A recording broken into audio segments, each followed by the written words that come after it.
በዛሬው ዕለት ያሰናዳንላችሁ ሴቶች ችላ የሚላቸውን ወንድ እንዴት በቀላሉ በፍቅር መማረክ እንደሚችሉ የሚያሳይ ብልሃት ነው። ሴት ሆይ የምትወጂው ወንድ አብሮሽ ወራትን ወይም አመታትን ከቆየ በኋላ ችላ ያለሽ ተቸግረሽ አታስቢ። በቀላሉ በእጅሽ የምታስገቢበት 15 መንገድ አለልሽ። 15ኛ ደረጃ ላይ የተቀመጠው መንገድ እንግዲህ ጊዜ ስጪው። አየሽ ችላ እያለሽ ሲመጣ ምን ሆንክ? ቆይ ምን በድዬ ነው ምናምን እያልሽ ከጠየቅሽው የበለጠ ነገር ታበላሻለሽ። ይልቅ ስታስቢው የብቻው ጊዜ ያስፈለገው ከመሰለሽ ብቸኝነትን ልብ እስኪለው ድረስ ያለ ልክ የብቻው የሆነ ጊዜ ስጪው። አየሽ ብቻውን ስትታዩ በእርሱ ዘንድ የሚቀር ነገር ቢኖር የራሱ ሐሳብና ስሜት ብቻ ነው። በዚህ ጊዜ 24 ሰዓት በሙሉ ከራሱ ጋር የመሆን እድል ያገኛል ማለት ነው። አንቺም ህይወትሽን ከእርሱ ጋር ሆነ ያለ እርሱ መኖር መቻልሽን ማወቅ ይኖርብሻል። በራስ መተማመን ማለት ይህም አይደል? እናም ጊዜው እየሄደ በመጣ ቁጥር ያኔ ለመጀመሪያ ጊዜ የተገናኛችሁ ሰሞን ወደ ነበረው ስሜት የመመለስ እድሉ ሰፊ ይሆናል። ነገር ግን ይህ ብልሃት ብቻ ምናልባት ላይሰራ ስለሚችል ቀጣዮቹን ብልሃቶች ደግሞ ላሳውቅሽ። 14ኛው መንገድ ትኩረትሽን በራስሽ ላይ አድርጊ። አየሽ ጊዜ ከሰጠሽው በኋላ እጅና እግርሽን አጥፈሽ እስኪመጣ ብቻ የምትጠብቂው ከሆነ አንደኛ ጊዜው ራሱ አይደልሽም፣ ሁለተኛ ደግሞ ራስሽን ከጣልሽ እርሱም የመምጣት እድሉ ዝቅተኛ ይሆንብሻል። በዚህ ጊዜ እርሱ ችላ ያለሽ ወቅት በመሆኑ በራስ መተማመንሽ ዝቅ ሊል ይችላልና በዋናነት በራስ መተማመንሽን ከፍ ለማድረግና ለራስሽ ትልቅ ዋጋና ክብር መስጠትሽን ለማሳየትም ያህል ስቲም፣ ሳውና እንዲሁም ሌሎች አንቺን ነቃ ሊያደርጉሽ የሚችሉ ነገሮችን አድርጊ። መጽሐፍትን ማንበብ ደግሞ ሌላው ተመራጭ ነገር ነው። እናም ራስሽን ጤነኛና ሰላማዊ አድርገሽ በመጠበቅ ላይ ሳለሽ የፍቅር ጓደኛሽ ሳታስቢው ሊመለሱሉ ይችላል። 13ኛው ብልሃት ደግሞ ስለነበራችሁ ነገር በፍጹም አታናግሪው። እኛ ሴቶች ስንባል ወንድ ልጅ ችላ ካለን በአእምሯችን ውስጥ ምን አድርጊው ይሆን፣ ምን ብበድለው ነው ምናምን የሚሉ ብዙ ጥያቄዎች ይመላለሳሉ። በእርግጥ እርሱን አግኝተሽ ምን እንደተፈጠረ ማውራት ብትቺ ጥሩ ነው። ነገር ግን አሁን ጊዜው አይደለም። ጊዜ ሰጥተሽው ሁኔታዎቹ ትንሽ መቀዝቀዝ አለባቸው። ምናልባት እንዲህ የቀዘቀዘበት በቂ ምክንያት ይኖረው ይሆናል። ነገር ግን አሁን አግኝተሽ ብታናግሪው ከማቅረብ ይልቅ ይበልጥ ታርቂዋለሽ። ስለዚህ እርሱ ለማውራት ዝግጁ ሲሆን ወደ አንቺ እስኪመጣ ድረስ እባክሽ ፈጥነሽ አግኝተሽ አታናግሪው። እመኚኝ ጭራሽ ይርቅሻል። 12ኛው ብልሃት ግልጽ ሁኚ። እንግዲህ ይህ የአንቺም ህይወት ነውና ምንም እቅጩን ሳታውቂ ዝም ብለሽ ለወራት ጠብቂው ብዬ አልመክርሽም። የተወሰኑ ሳምንታት ያለ ምንም መፍትሄ ካለፉ ጊዜሽን መግደል የለብሽም። አንዳንድ ጊዜ ቁጭ ብሎ ከመመልከት ጠይቆ ቁርጡን ማወቅ ራሱ ስኬት ነው። በዚህ ጊዜ ግን ስታናግሪው ቀጥታ እንዳገኘሽው ማለቃቀስ የምትጀምሪ ከሆነ በቃ ነገር አበላሽሽ ማለት ነው። እንደዛ ሳይሆን ኮስተር በማለትና በራስ መተማመንሽ ሳይጠፋ እንደ አንዲት በሳል ሴት በስነ ስርዓትና በእርጋታ ለምን ለአንቺ ያለው ስሜት እንደቀነሰ በግልጽ ጠይቂው። በፍጹም እንዳትበሳጪ፣ ራስሽንም ለመቆጣጠር መሞከር አለብሽ። እናም ስትጠይቂው አሁን ያላችሁ የቀዘቀዘ ነገር ቆይቶ እንደገባሽና ያለውን ነገር ብታውቂ ደስ እንደሚልሽ ብቻ ንገሪው። እንዲህ ማድረግሽ ሁሉንም ነገር በእርጋታና በግልጽ ምንም ሳያስቀር እንዲነግርሽ ያደርገዋል። ምናልባት ስራ አጨናንቆት ቢሆንስ?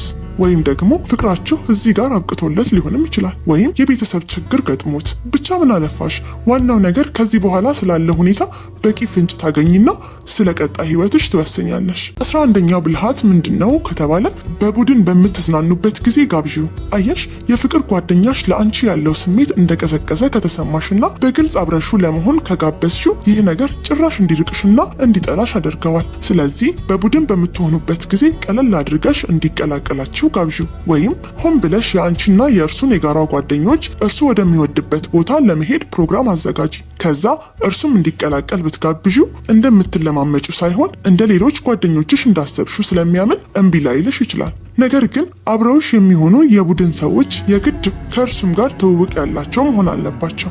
ይህን ግብዣ በምንም አይነት የማይቀበልሽ ከሆነ ግን ቀለል አድርገሽ ተይውና ቀጥሎ ያሉትን ሌሎች አማራጮች ደግሞ አድምጪ።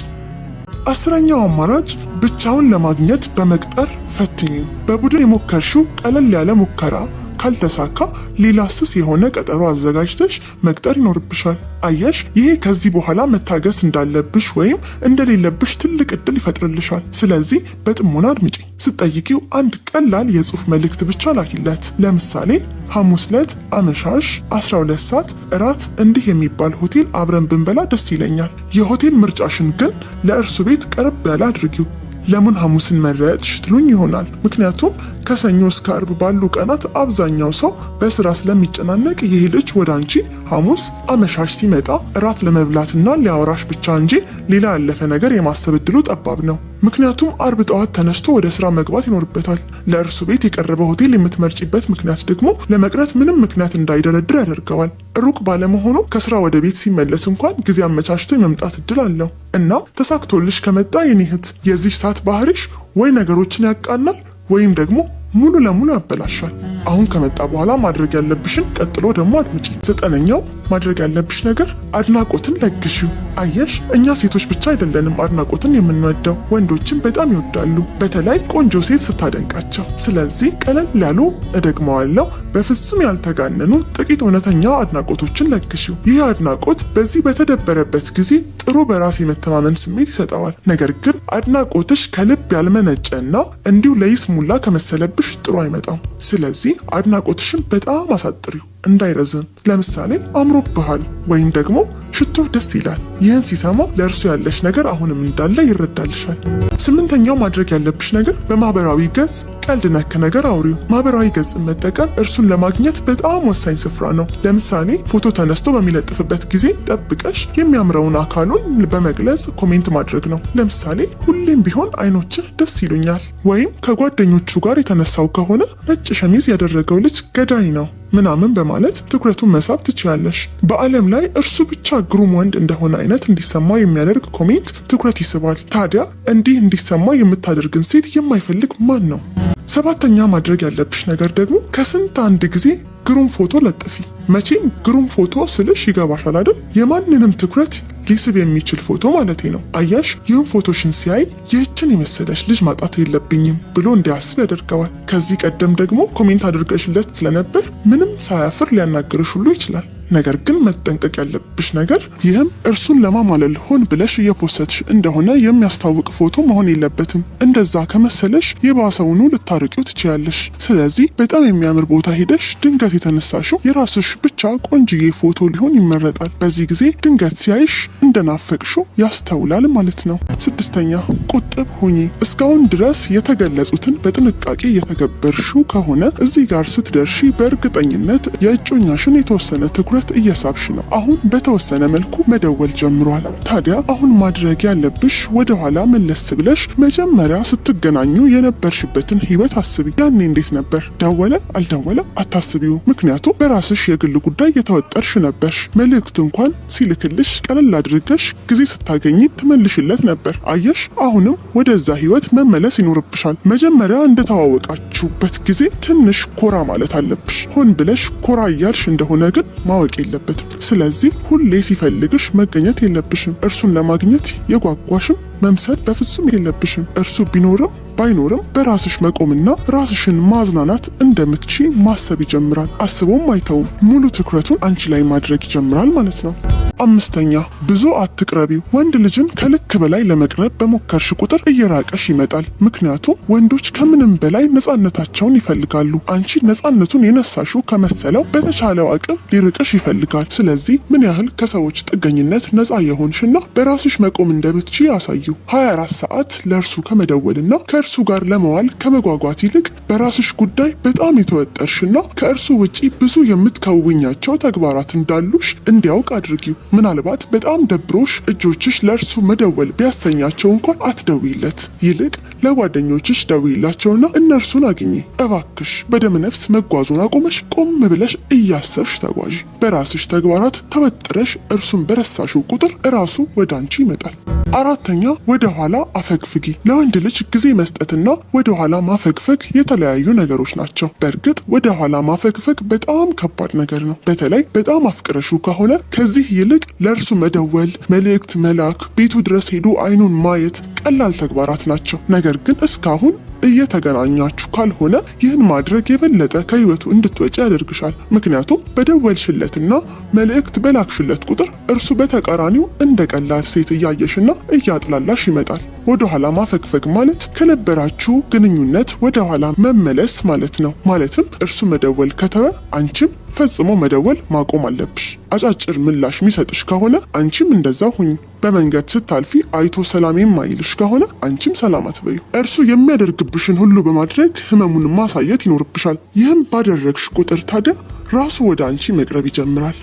ሶስተኛው ነጥብ ራስሽን አድምጪ። ይህን ሁሉ ጉዞ እርሱን ለማግኘት ተጓዝሽ እንበል። እናም የምር የሚወድሽ ከሆነና ፈጣሪ ላንቺ ያለው ከሆነ በዚህ ሁሉ ሙከራ ይመጣል። አለዚያ ግን ራስሽን አዳምጪ። የምር እርሱ ያንቺ ሰው ነው? የማይፈልግሽን ወንድስ እያሳደድሽ መጨቅጨቅ የምር ያስደስትሻል? ስለ አንድ ወንድ ስሜት ቀንና ሌሊት እያሰብሽ ጊዜሽን መግደልስ ትፈልጊያለሽ? እንዳልተፈለግሽ እየተሰማሽስ ህይወትሽን መምራት ያስደስትሻል? ለእነዚህ ጥያቄዎች ምላሽሽ አልፈልግም ከሆነ ዝም ብለሽ ተቀምጠሽ መጣ አልመጣ ብለሽ በማሰብ ጊዜሽን አትግደይ። ቁጭ በይና በአንድ ማስታወሻ ደብተር ስሜቶችሽን እንዲሁም የምትፈልጊውን አይነት ግንኙነት ጻፊ። በሌላ ገጽ ደግሞ የአሁኑ ግንኙነትሽ ምን አይነት እንደሆነም በማስታወሻሽ አስፍሪ። ሁለቱ ሁኔታዎችን አነጻጽሪና የማይጣጣም ከሆነ ይህን ግንኙነት ማቆም እንዳለብሽ ለእርሱም ለራስሽም በግልጽ ተናገሪ። አየሽ፣ አንቺ በአቋምሽ ጸንተሽ ግንኙነቱን በተውሽ ጊዜ እርሱ አንቺን ለማግኘት አይሆኑ መሆን ይጀምራል። በዚህም ጊዜ ውሳኔው ያንቺ ይሆናል። ወይ ሌላ እድል መስጠት ወይ ደግሞ እርሱን በመተው ህይወትሽን መቀጠል። ሁለተኛው ብልሃት ዘናጭ ሁኚ። በእርግጥ ቀድሞም ዘናጭ ትሆኚ ይሆናል። ነገር ግን አሁን በተለየ መልኩ ዝንጥንጥ ብለሽ ዘንጪ። አየሽ፣ ከላይ ስትዘንጪ ከውስጥም በራስ የመተማመንና ደስተኛ የመሆን ስሜት ይሰጥሻል። በዚህ ጊዜ ሁሉም ሰው ይመለከትሻል። የምትወጂውን ወንድ ጨምሮ ምንም እንኳ ስሜቱ እየቀነሰ የነበረ ቢሆንም በዚህ ጊዜ የእርሱንም ትኩረት መሳብሽ አይቀርም። ይህ ብቻ ሳይሆን ከእርሱ የተሻሉ ወንዶችም ይመሰጡብሻል፣ ፍቅራቸውንም ይገልጹልሻል። በዚህ ጊዜ ምርጫ ያንቺ ነው። ወይ ወደ ቀድሞ ግንኙነትሽ መመለስ ወይ ደግሞ በተሻለ የማረከሽ ወንድ ካለ ከእርሱ ጋር መሆን። አንደኛው ብልሃት እንግዲህ ፍላጎትሽን አሳይ።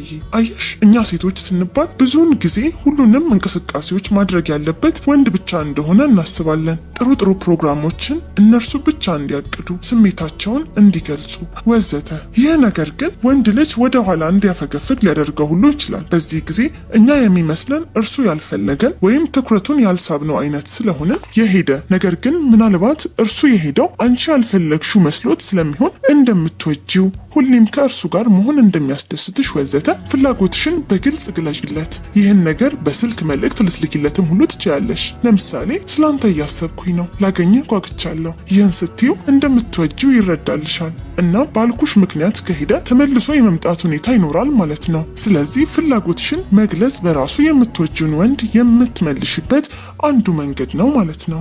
የዛሬው ፕሮግራም ይህን ይመስል ነበር። ከወደዳችሁት ላይክ ማድረጉን እንዳትረሱ። በተጨማሪም ቻናሉን ሰብስክራይብ በማድረግ ቀጣይ የተወደዱ ፕሮግራሞችን ይከታተሉ። እናመሰግናለን።